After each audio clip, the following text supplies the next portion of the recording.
안녕하세요. 킴킴 변호사의 김호인 변호사입니다. 네, 안녕하세요. 킴킴 변호사의 김상균 변호사입니다. 이제 변호사 또 판검사를 소재로 한 영화들이 굉장히 많죠. 법률인을 소재로 한 영화가 많은데요. 대부분 재밌게 잘 만들어진 것 같아요. 대표적인 영화로 변호인, 그리고 영화 증인, 정우성 씨 나온 증인, 의뢰인, 우리나라 영화 그 정도가 있는데 저희가 저번 주에 사이좋게 우리가 너무 좋아하는 우성이 형, 정우성 씨가 나온 영화 증인을 봤습니다. 배우들 연기 너무 좋았고요. 뭐 각본도 탄탄한 편인데 현실의 고증과는 좀 맞지 않은 부분들이 사실 있을 수밖에 없어요. 또 저희는 직업이 변호사니까 일단 영화 증인의 간단한 줄거리를 설명을 드리면 정우성 씨가 주인공인데 민변, 그러니까 공익활동을 주로 하는 변호사 출신인데 생계를 위해서 대형 로펌에 들어가게 돼요. 대형 로펌의 기대를 이제 받는 변호사인데 그 대형 로펌의 언론에 좋은 모습을 보여주기 위해서 공익 사건을 하나 맡는데 프로보노 사건이라고. 그렇죠. 풀어보는 사건이죠. 살인 혐의를 받고 있는 그 여자분의 변호를 맡아요. 근데 그 살인 장면을 목격한 한 소녀가 있어요. 중학교 2학년인가? 그런데 자폐증을 앓고 있는 소녀인데 그 소녀의 역할을 김양기 씨가 맡았죠. 정우성 씨는 법정에서 이 피고인을 변호해야 되고 그 반대로 검사는 피고인의 유죄를 입증을 해야 되는데 이 자폐 소녀가 제일 중요한 증인이 되겠죠. 정우성 씨가 이 증인으로 채택된 자폐 소녀에게 접근을 하고 재판을 이끌어가는 걸 다룬 영화예요. 그래서 제일 김상균 변호사님 보기 현실과 맞지 않는다는 게 어떤 게 있을까요? 변호사가 검사 측에서 유죄를 입증하기 위해서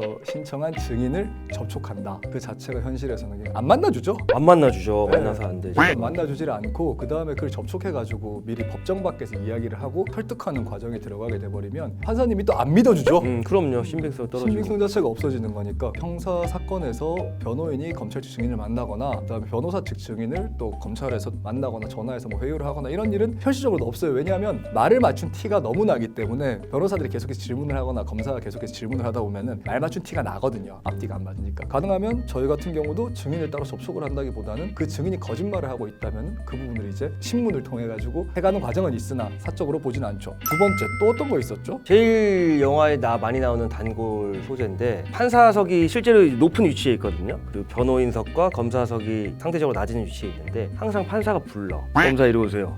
변호인 이리 오세요. 미국식. 증거 이건 빼고 이런 얘기를 해요. 현실에서는 있을 수 없는. 한국식은 아닙니다. 미국 영미법계 그러나요? 네, 미국은 난 미국 법정 안 가봐서 모르겠는데 뭐 수트라고 이제 또 한창 유행했던 그 미드 바도 법정 그렇고 드라마. 네, 그런 건 불러서 이야기하는데 우리 같은 경우는 법정 안에서 뭐 판사님이 검사 이리 와요, 변호인 이리 와요 해가지고는 뭐 이야기하는 경우는 단언컨대 단군일에 단 한 번도 없지 않아요? 단군일에 단 한 번도 없어 진짜. 그건 없는 단 한 부분이에요. 건도 없고 앞으로도 없을 거고. 그리고 이것도 진짜 단골 소재인데 그 볼 때마다 오글거리는 거. 판사봉을 쳐 항상 그렇게 선고하면서 법 공부하기 전에는 판사봉 있는 줄 알았어요 나는. 뭐 알 수가 없으니까. 근데 판사봉은 거기 있는 거예요. 여의도 국회의사당에 거기서 쓰는 거지. 통과되었습니다 하면 막 국회의원들이 개떼같이 달려들어가지고 막 싸우잖아. 이거 무효라 그러고 그때 칠 때 그 판사봉을 칠 수 있는 나무판 자체가 없습니다. 처음 갔을 때 신기하긴 했어요. 왜냐면 그렇게 생각하고 갔었거든요. 처음에 갔었을 때. 처음에 견학 갔었을 때인가? 왜 판사봉은 안 치지? 라고 생각을 했었는데 없다고 하더군요. 정우성 씨의 직장 상사, 그러니까 현실로 치면은 김앤장 태평양, 김앤장 태평양을 뭐 반영한 뭐 모티브로 한 국내 최고의 대형 로펌들 대표 변호사가 정우성 씨랑 같이 변호인석에 서죠. 그렇죠. 거기서 어떻게 하죠? 대표 변호사가 증인의 신빙성이 인정돼서 선고가 뒤집어질 때, 그리고 판사가 거기에 대해 가지고 이 회사의 의뢰인인 살인 피고인 그의 유죄를 선고를 할 때 그 여자분한테 그 대표 변호사님이 뛰어나와 가지고 욕하면서 무효야! 이 재판 무효야! 너 판결 그렇게 할래? 판사 생활 뭐 못하게 할 줄 알았는데 그 뒤에서는 어떤 일이 일어나는지 모르겠어요. 뭐 국정농단 사태에서 대법원장실의 대형 로펌의 변호사들이 뭐가 현실인지 영화인지 모를 일들도 있는데 적어도 법정 안에서는 남의 눈이 있는데 절대 그렇게 할 수가 없고, 그 대표 변호사님을 연기한 그분은 항상 한 직급 위의 변호사님으로 나와요. 영화 변호인에서도 그 송강호 씨의 원래 같은 공익 활동을 하던 부산 지역 시민단체 변호사의 수장이셨어요. 항상 그런 이미지야. 이제 풍채도 좋으시고 해서 저는 개인적으로는 이 나머지 고증에 대해서는 뭐 판사봉도 그렇고 영화 소재의 극적인 장면을 위해서는 할 수 있는데 전 제일 좀 이제 어쨌든 법률가라서 거슬리는 거, 몰입을 방해하는 거는 피고와 피고인을 구분하지 않아요. 증인이라는 영화도 마찬가지고 제가 제일 감명 깊게 본 법률 영화는 송강호 씨 주연의 변호인인데요. 실화를 또 모티브로 했고 법률 영화 중에서는 고증이 제일 잘 된 영화라고 생각을 해요.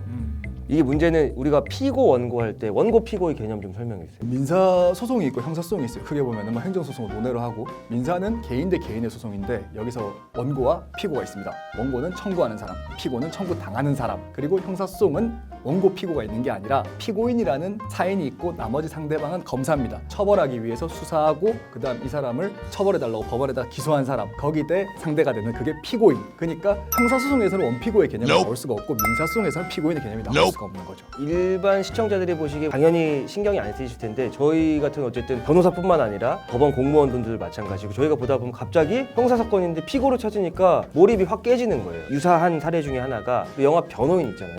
변호인이라는 말만 들어도 저희는 딱 형사사건을 다룬 영화라는 거 압니다. 왜냐하면 우리가 변호사, 변호인은 크게 보면 같은 뜻으로 보일 수 있는데 변호인은 이제 변호사가 형사사건의 피고인의 변호를 맡으면 변호인으로 부르는 거예요. 법정에서도. 민사사건의 원피고 누군가의 대리를 맡으면 소송 대리인이라고 부르죠. 변호인은 형사사건에 관련된 건데 송강호 씨 전 정말 감명 깊게 봤거든요. 근데 거기에 송강호 씨가 법정에서 임시완 씨 변호하면서 막 열변을 토하면서 그 헌법 제2조의 대한민국의 주권은 국민에게 있고 모든 권력은 국민으로부터 하면서 여기 피고는이라고 하는데 몰입이 확 깨지는 거야. 아 나 못 봤다 이거. 진짜 열변을 토하면서 와 그 광기 어린 연기가 정말 멋있었거든요. 진짜 확 깼겠네. 국민으로부터 나옵니다. 그런데 지금 국민을 짓밟고 있습니다. 피고는 하는데 그거는 나는 좀 개인적으로는 진짜 확 깼겠네. 확 상상만 떨어졌어. 확 깨네요. 확 떨어졌고 확 깼네. 의사들이 의학 드라마 볼 때마다 오글거린다 그러거나 그럴 수 약간 있죠. 저 CT 장면을 보고 어떻게 암인 걸 그래서 알아? 우리는 모르지 사실. 신이야 막 이러는 거 똑같이 저희 같은 경우도 그래서 의사들은 보통 잘 안 보더라고요. 저희도 또 이상하게 법정 드라마 좀 안 보게 되고 저는 그래서 되려 해외 법정 드라마 많이 봐요. 왜냐면 우리랑 아예 체계가 다르니까. 다른 영미법계는 모르니까 참고하는 의미에서. 근데 중의는 나쁘지 않았던 것 같아요. 중이는 좋은 영화였어요. 잘 만들었고 정말 배우들 연기 너무 좋았고 정우성 씨는 정말 멋있더라. 너무 잘생겼어. 색존 멋이야. 와, 그 형은 너무 멋있어. 나 진짜 깜짝. 내가 그 형을 3번 실제로 본 적이 있거든. 나 진짜 3번 실제로 봤어요. 한 번은 그냥 도산대로에서 차 세워놓고 있을 때 옆에서 창문 내리고 계시는데 웬 조각이 담배를 피나 했다.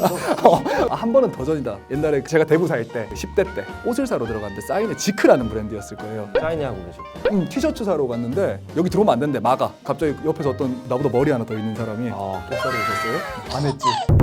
좋은 영화니까요. 저희 킴킴 변호사 시청자 여러분들도 한번 보시면 괜찮은 재밌을 영화예요. 거예요. 네. 연기도 좋고 시나리오도 좋고 울림도 있는 영화고 좋은 영화였고 참고로 저희는 증인에게서 어떠한 제작 지원비라든가 이거 받은 게 아니에요. 제 돈 주고 IPTV로 봤습니다. 네, 저도 제 돈 주고 IPTV로 봤습니다. 그리고 혹시라도 국내 법률 드라마나 영화를 있어서 철저한 고증을 꼭 저희 킴킴 변호사 통해서가 아니더라도 정말 고증 면에서는 좀 완벽한 보고 싶다. 걸 보고 싶어요. 한번 그런 욕심이 있어요. 그러면 그런 드라마나 영화를 교과서 삼아서 추후 차기작들이 참고할 수 있는 그런 참고서 같은 영화가 하나 나왔으면 좋겠고 이왕이면 킴킴 변호사와 함께 시나리오에 대한 고증? 자문과 고증을 할 수 있는 그날을 꿈꾸며 그날 꿈꾸며 다음 꿈이 주에 참 온대야 되나? 꿈이 다양해요. 꿈이 네.